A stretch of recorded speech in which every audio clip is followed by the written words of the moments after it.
북한이 무수단 탄도미사일 시험 발사로 향상된 수준의 기술을 과시하면서 대미 위협 발언도 그 수위를 높이고 있습니다. 고고도 미사일 방어체계 사드의 한반도 배치론에도 속도가 붙을 것이라는 전망에 힘이 실리고 있습니다. 정영태 YTN 개관 해설위원 그리고 양욱 한국 국방안보 포럼 연구위원과 함께 자세한 내용 짚어보겠습니다. 안녕하십니까? 네, 안녕하세요. 안녕하십니까? 네. 먼저 북한이 무수단 탄도미사일 발사와 관련해서 통보문을 미국 국무부에 보냈는데요. 어떤 내용인지 그래픽으로 보시겠습니다. 네, 조선중앙통신의 보도 내용인데요. 미국의 핵 위협으로부터 북한의 안전을 확고히 담보하려면 강력한 공격 수단을 가져야 한다. 자위적 핵 억제력 강화 조치들을 다발적으로 취해 나갈 것이다. 내용입니다. 어떻게 보면은 미사일 발사 책임을 미국에 모두 떠넘긴 것 같아요.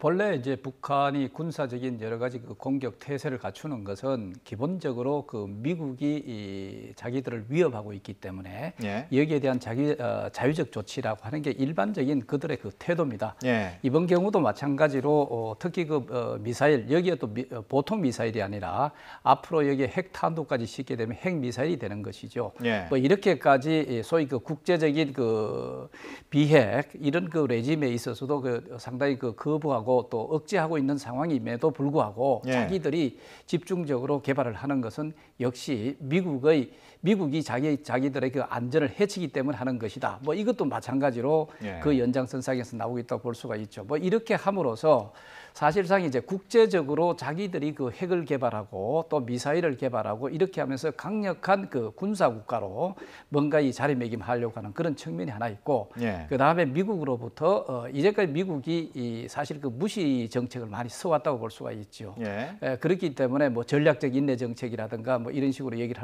하는 건데, 그러나 이것에 불구하고 이제 북한이 두려워하는 것이 이런 것이 지속된다면은 자기들이 아무리 미사일을 발사하고 핵을 발사한다 손 치더라도 큰 의미가 없다고 볼 수가 사실 있습니다. 예. 그렇기 때문에 어떻게 해서든지 국제적인 관심과 특히 미국의 관심을 이끌어내서 대화로 뭔가 자기들의 그 정치적 목적을 이끌어내겠다 하는 그런 심사가 다분히 보인다고 볼 수가 있죠. 예. 지금 말씀하신 것처럼 북한이 미국의 관심을 끌어내기 위해서인지는 모르겠지만요. 네네. 그 백악관하고 국회의사당을 미사일로 이렇게 폭파하는 장면까지도 그 가상의 모습 예. 영상을 또 공개했단 말이에요. 이렇게 북한이 미국을 계속 뭐 위협한다고 그럴까요? 이런 것도 마찬가지로 관심을 끌기 위해서 역시 마찬가지로 이제 이거는 좀 국내적인 그 목적이 더 강하다고 볼 수가 있습니다. 예. 이렇게 해서 자기들 특히 김정은 정권 자체가 소위 미사일이라든가 또 핵을 가진 강력한 그 강대국에 준하는 자기들이 그 김정은 정권이라는 것을 사실 만방에 뭔가 드러내기 위해서도 예. 소위 세계 최강대국인 소위 군사 강대국인 미국을 직접적으로 타격하고 미국을 손들게 만들 수도 있다고 할 정도로 예. 뭔가 이게 과장을 좀 해줘야 북한 주민뿐만 아니고 또 북한을 지지하는 여타의 뭐 동맹 세력이라든가 이런 세력들에 대해서 뭔가 그 지지를 받는 그런 측면이 예. 하나 있는데, 뭐 그래도 역시 이런 식으로 지속적으로 미국을 직접적으로 공세를 보임으로써 역시 미국 내에 북한이 이제 이런 식으로 자꾸 강대해지니까 예. 이것을 해결하기 위해서도 뭔가 대화를 해야 되지 않느냐 하는 어떤 대화론자들을 좀 부추긴다든가 뭐 이렇게 함으로써 미국을 자극하는데 초점이 있지 않느냐 이래 볼 수가 있죠. 예. 양 의원께서는 어떻게 보십니까? 사실은 이제 능력이 없는 자와 협상을 할 이유는 없겠죠. 그러니까 예. 북한이 결국 노리는 것은 그것일 겁니다. 그러니까 일단은 만에 하나 모라토리엄, 그러니까 추가 핵 개발 중지를 선언한다고 하더라도 북한 입장에서는 절대 기존까지 해왔던 핵의 개발이라든가 이런 성과를 내놓지 않겠다라는 그런 목표가 있을 것입니다. 예. 근데 그런 목표를 달성하기 위해서라도 더욱더 세게 얘기할 수밖에 없을 겁니다. 우리는 절대로 핵을 포기하지 않는다. 그다음에 예. 이렇게 해서 너희를 타격할 능력이 있다. 그리고 중요한 것은 이것이 단순히 말에서만 끝나는 것이 아니라 지금 실제 이번에 무수단 발사처럼 예. 조금씩 능력을 보여주고 있지 않습니까? 그러한 능력들이 어느 정도 이상에 쌓였을 때 결국은 어떤 주변국들이 자신들이 원하는 방향으로 갈 수밖에 없다라고 예. 하는 소위 미사일을 활용한 강압 전략, 핵과 미사일을 사용한 강압 전략을 지금 북한이 하고 있는 것이고 예. 다만 그 어떤 압박할 수 있는 그런 지점들, 그런 정치적인 지점이라든가 국제적인 지점들을 아직 무르익지 않았다. 그렇기 때문에 더욱더 무르익게 하기 위해서 추가적으로 계속 개발하고 발사하고 그다음에 뭐 예를 들어서 우리 나중에 뭐 얘기 나올 수도 있겠지만은 핵 탄두의 어떤 폭발 실험 같은 것들 예. 이러한 극단적인 상황으로 계속 좀 몰아갈 가능성은 충분하다라고 말씀을 드릴 수 있습니다. 아, 예. 거기 하나만 더 얘기 드리면요. 예. 사실 이제 북한이 이런 식으로 공개적으로 공세적으로 나오는 것은 자기들이 이러한 분야에 있어서 그 군사력 그 강화라든가 거기에 초점이 있다고 한다면은 예. 사실은 이렇게 공개할 필요가 없습니다. 은밀하게 하는 것이 더 좋다고 볼 수가 있죠. 예. 자, 이렇게 봤을 때는 북한이 이런 식으로 공개적으로 공세적으로 나오는 것은 역시 정치적 목적이 강하다. 예. 그 정치적 목적은 국내적으로 김정은 정권의 강화. 그 다음에 또 제가 솔직히 이제 미국을 또 어떤 의미에서 그 좀 자극을 해서 예. 대화로 끄집어내서 뭐 한반도 특히 그 한미 미북 간의 평화협정 체결이라든가 또 이것을 통해서 주한미군을 철수시키는데 거기에 목표가 있기 때문에 오히려 핵 실험 자체도 이것을 은밀하게 한다기보다는 공개적으로 하는 그런 예. 그 의미가 있다 이렇게 보는 것도 필요할 예. 것 같아요. 네, 북한의 잇따른 도발에 대해서 우리 정치권도 목소리를 냈습니다. 하지만 여야의 입장이 확연히 다른데요. 그래픽으로 한번 보겠습니다. 새누리당은 국가 안보가 중요한 시기에 이런 상황에서 안보 태세를 강화해야 한다는 얘기고요. 더불어민주당하고 국민의당은 그 북한과의 대화 또 대화를 통한 평화 통일의 꿈 이런 것을 강조를 했습니다. 두 야당이 대화를 좀 강조를 했는데 이 야당 입장에 대해서는 어떻게 보십니까?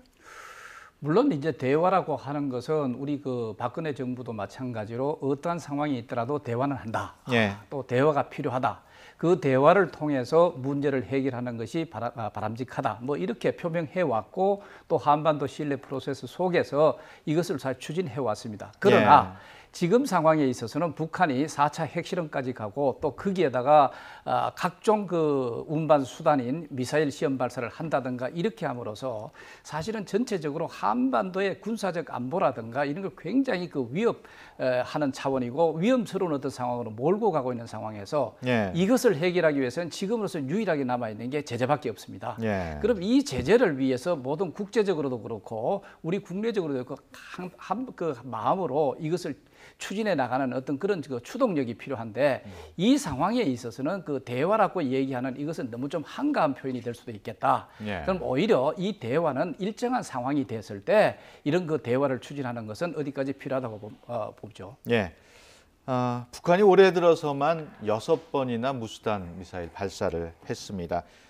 지난 4월부터 발사를 했는데요. 그래픽으로 그 발사 일정, 과정 돌이켜 보겠습니다. 지난 4월 15일이죠.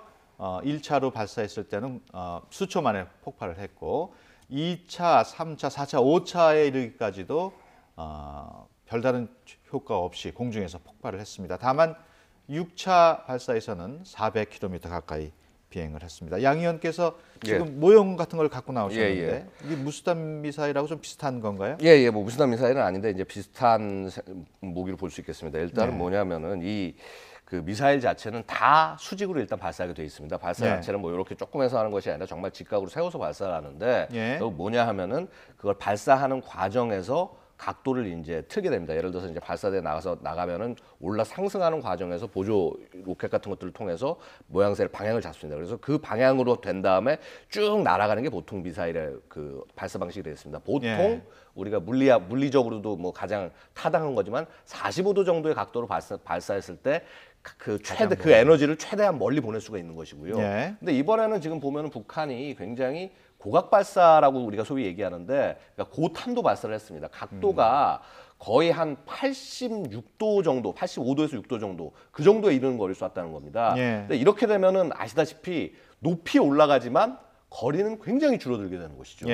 그래서 이것을 가지고 성공이냐 실패냐라고 얘기를 다양하게 할 수 있지만은 일단은 만약에 400km 정도를 날아가고 그다음에 북한이 얘기하는 대로 고도가 1,400m 이상 정도 올라갔다라고 한다면 이것을 45도 각도로 대입해서 계산을 해 보니까 대략 뭐 3,000km 이상은 충분히 나오더라. 3,500까지 나갈 수가 있겠더라라는 부분을 봤을 때 이게 결국 보여주는 게 뭐냐면 이 미사일 발사에서 제일 핵심은 이 안에 있는 이 소위 말해서 로켓 모터 예. 엔진이 제대로 추진이 될 수 있냐 없냐의 문제입니다. 예. 대개 보면 지금 1차, 2차, 3차, 4차 이러한 그 실험에서 보면은 실제 발사가 안 된 경우도 있었고요. 예. 그다음에 심지어 뭐 발사가 안 되고 차량에서 터졌다는 일부 정보들도 들리고 예. 그다음에 상승하다가 올라가다가 터진 사례도 계속 많았습니다. 그리고 예. 이게 보여주는 것은 로켓 모터 자체의 불안정성을 보여줬다는 것입니다. 근데 예. 6번째 이거를 성공을 했다. 그러니까 물론 그렇습니다.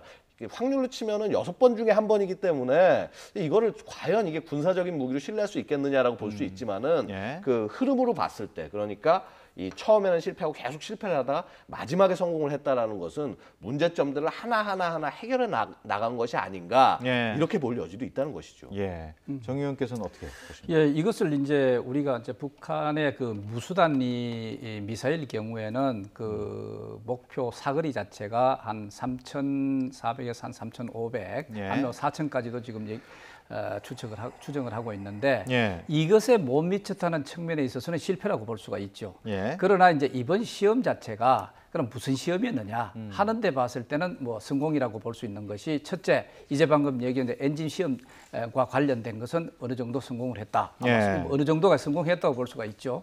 그 다음에 이제 다시 이제 1,000km까지 고도로 해서 다시 400km 정도 사거리 정도 떨어졌다고 이래 했을 때 이것을 이제 대기권에서 빠져나가가지고 다시 이제 대기권으로 들어오는 예. 그래서 강한 이런 그 마찰열이라든가 이것을 견딜 수 있게 재진입하는 어떤 시험 이것에 있어서도 성공한 것이 아닌가. 예. 이 두 가지 차원에서는 성공으로 봐야 되고 예. 특히 이번의 경우에는 1,000km 정도로 그 고각으로 예. 고도로 날릴 수 있었다는 측면에 있어서는 우리가 예상 못한 게 하나 사실이 있습니다. 예. 그게 바로 뭐냐고 하면은 소위 그 무수단이라고 하는 것은 3,000 내지 4,000km 정도 되는 사거리인데 이런 것을 마음대로 사거리를 조정하기가 어렵다고 얘기했는데 이번에는 북한이 사거리를 조절한 그런 측면이 사실 있죠. 그렇다면은 400km 정도 되는 것은 충분하게 우리 쪽으로도 이것을 사용할 수 있다는 그런 하나의 어떤 그 가능성 이런 것을 우리가 보여줬다. 이런데 의미가 하나 사실이 있습니다. 예, 한 가지 이제 말씀드리면은 이제 그게 있습니다. 축소 발사를 해서 이제 발사할 때 보통 축소 발사 우리 많이 합니다. 예를 들어서 우리도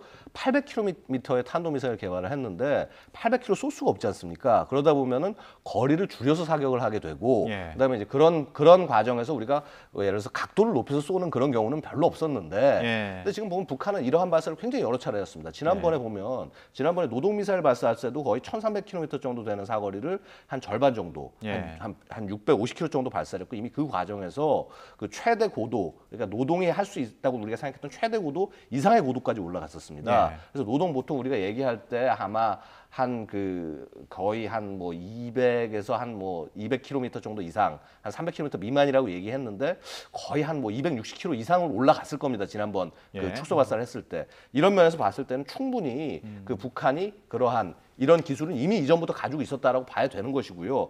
그리고 그 다음에 이제 한 가지 추가로 할 수 있는 것이 이것을 만약에 이게 노동이라 무수단을 만약에 대한민국을 해서 공격을 한다 그러면 이거 굉장히 바보 같은 짓인 것이 이게 각도가 조금만 틀어지더라도 엄청나게 엉뚱한 데로 떨어져 버릴 수밖에 없습니다. 그래서 속도가 빠를 수는 있으나 정밀하게 타격한다는 차원에서 이 무수단으로 우리를 공격하는 것은 굉장히 바보 같은 짓이고 대신에 북한은 그 용도를 위해서 그 스커드 C형이라든가 아니면 이제 노동을 예를 들어서 우리 축소 발사한 사례라든가 그러한 것 같은 그 사례들은 충분히 있을 수가 있다라고 볼 수 있는데 저는 이 무수단이 갖는 가장 큰 위험은요 거기에서 끝나는 것이 아니라 이게 소위 무수단은 지금 이제 전혀 다른 로켓 모터 추진제를 활용하고 있습니다. 북한이 기존에 쓰던 미사일들이 대부분 스커드 기술에 바탕을 하고 노동도 스커드 기술입니다. 그거에 바탕한 미사일을 써서 소위 1세대 탄도 미사일을 사용했다고 한다면 지금 이 무수단을 통해서 소위 2세대 탄도 미사일들이 드디어 이제 실전 배치가 되고 뭐 이미 2007년부터 실전 배치했다니까 이것의 성능을 보여줬다라고 하는 데서 위험성이 있다고 볼 수 있고 그다음에 이 무수단은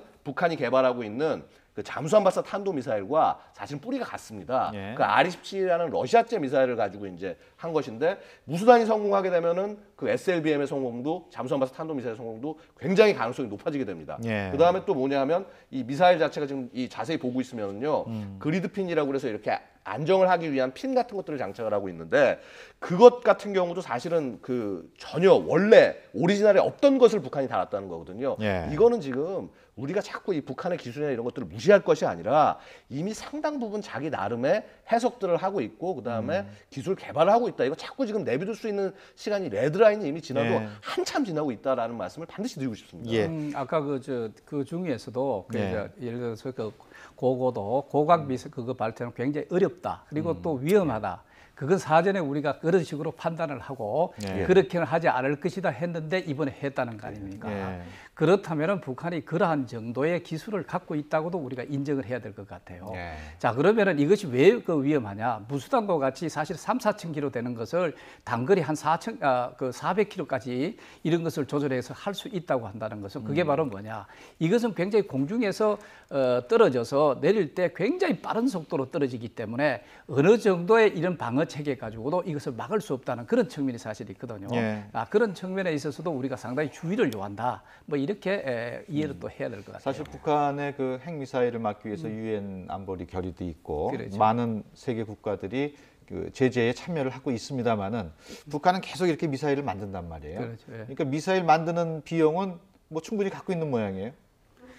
그걸 또 우리도 잘 아실 필요가 있는 것이 예. 북한과 같이 그 1인 그 독재 체제라든가 이렇게 할 때는 그 독재 정권을 유지하기 위해서 예. 비록 그 제한된 재정을 갖고 있다 손치더라도 그 재정을 어디에 집중적으로 투여를 하느냐 이렇게 봤을 때는 사실 이 미사일 혹은 핵미사일에 그 집중적으로 투여를 한다고 한다면 그 정도는 충분히 갖고 있을 수 있지 않느냐. 예. 물론 이제 이것이 집중적으로 투여를 해버리면은 여타 북한 주민들의 일반적인 생활에 있어서는 굉장히 주름살이 갈 수밖에 없고 예. 궁극적으로는 사실은 그 기하선상에까지도 있다고 할 정도로 북한의 어떤 경제 상황은 사실은 우리가 일반 국가와는 달리 굉장히 그 불균형적으로 이루어지고 있다 이래 보시는 게 좋을 것 같아요. 예. 그렇기 때문에 북한이 마음만 먹는다면은 지금과 같이 소위 군사 국가화 시키면서 김정은 정권 자체를 강고하게 만들기 위해서 이런 것을 만든다. 이런 단에서는 예. 우리가 외부로부터의 어떤 그 외화가 지원이 된다든가 하는 것이 바로 여기에 집중적으로 투여될 수 있다. 예. 이러한 가능성을 보다 더 위험성이 있다는 걸 볼 수가 알겠습니다. 있죠. 그 양 의원께서 보시기에는 북한이 지금 뭐 노동 미사일, 무수단 미사일 계속 개발을 하고 있는데 예. 우리가 갖고 있는 요격 시스템 충분히 방어 능력이 있을까요?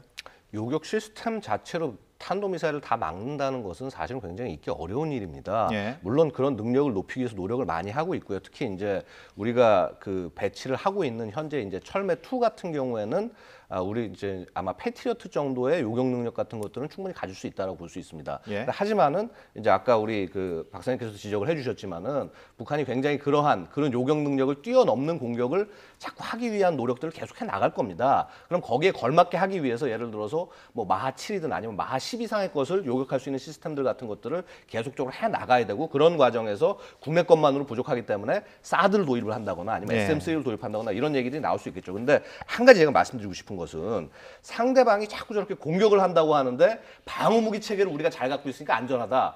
굉장히 잘못된 생각입니다. 뭐냐면은 전쟁을 억제한다는 거는 상대방이 전쟁을 했을 때 야 이게 우리가 들어가서 할 피해가 엄청나구나라는 것을 두려워해야지 이러한 그 도발들을 하지 않게 된다는 예. 겁니다. 그렇다고 한다면 상대방이 두려워할 수 있는 전력을 갖게 하는 것이 그게 우리 국방 건설의 방향이어야지 예. 방어만 치중하다가는 방향이 잃을 수가 알겠습니다. 있다는 것이죠. 예, 알겠습니다. 좀 더 얘기를 나누고 싶습니다만은 시간 관계상 여기서 줄여야 될 것 같습니다. 지금까지 정영태 YTN 개관 해설위원 그리고 양욱 한국 국방안보포럼 연구위원과 함께 얘기 나눴습니다. 오늘 말씀 고맙습니다. 네. 감사합니다. 감사합니다.